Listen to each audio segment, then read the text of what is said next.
Hello guys, मेरा नाम है संध्या सागर। आज मैं आपके साथ एक छोटी सी बात शेयर करने जा रही हूँ। कल हमारे साथ एक फ्रॉड हो गया।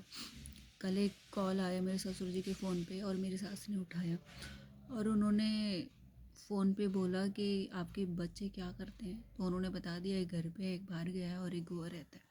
ये उनकी गलती थी।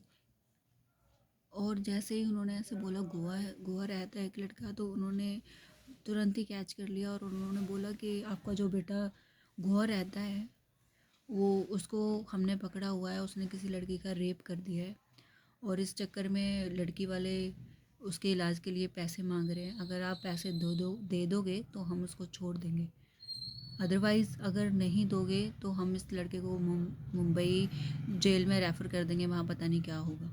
तो अचानक से ही मतलब पैनिक हो गए मेरे सास ससुर। उन्होंने उनको सूझा नहीं कि क्या करना चाहिए क्या नहीं करना चाहिए।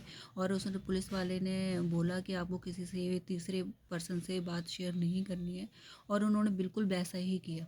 सो प्लीज़ ऐसा कुछ भी ना करें, क्योंकि उसने इसी बात का फ़ायदा उठाया कि ये पैनिक हो गए हैं।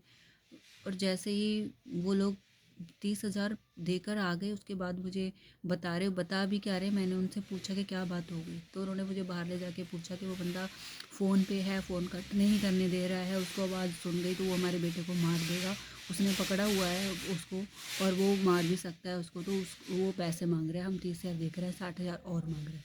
तो मैंने उनको बोला हो सकता है ये फ्रॉड हो, पर उन्होंने मेरी बात नहीं मानी। तो वो पैसे इकट्ठे करने में लग गए। मैं ऊपर आके अपने देवर को कॉल करती हूँ कि मतलब ऐसे ऐसे मम्मी कह रही हैं कि तुम्हें पकड़ा है। उन्होंने बोला नहीं, ऐसा कुछ नहीं है, मैं घर पे हूँ, नॉर्मल हूँ, मेरे साथ ऐसा कुछ नहीं हुआ है।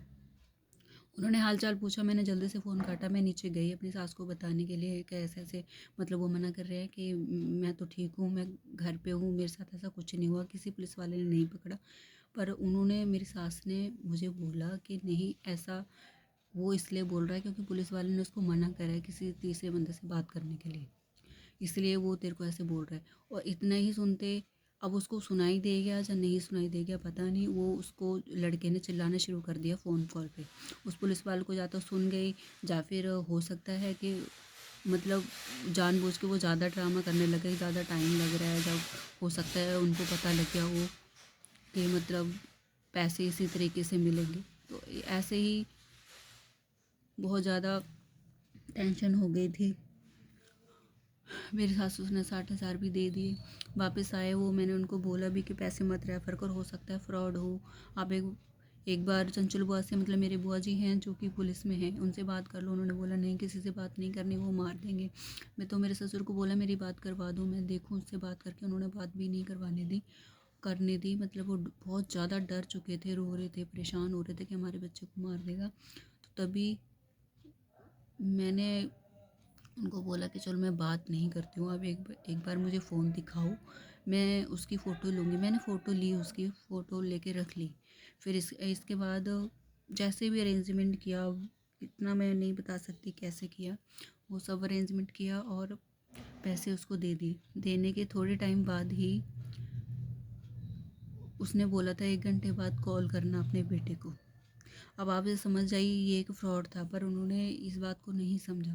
जैसे ही थोड़े टाइम बाद वो कॉल करते हैं, घर आते हैं, चाय वाय पीते हैं, तो मैंने बोला तो कैसे कॉल करोगे। उन्होंने कॉल किया, उसका नंबर ब्लॉक बंद आ रहा था, मतलब उस बंदे ने पैसे ले लिए, बंद कर दिया फ़ोन अपना।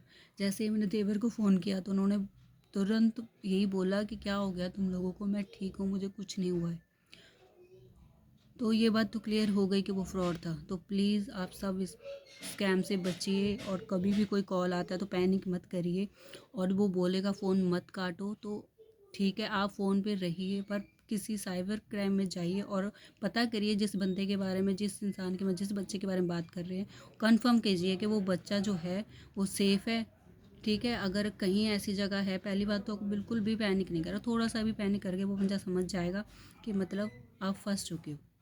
प्लीज़ पैनिक मत करिए, अच्छे से उस बंदे को समझिए, आवाज़ परखिए, इसके बाद में डिसीज़न लीजिए कि आपको क्या करना है। अगर ऐसा है, आपको पता भी चल गया है ना आपको कि वो फ्रॉड है, तो प्लीज़ साइबर क्राइम में जाइए, जो जैसे हम फंसे, जैसे हम लुट गए, 2-2.5 लाख रुपया हम दे चुके हैं, ऐसे आप ना फंसो। Please be careful.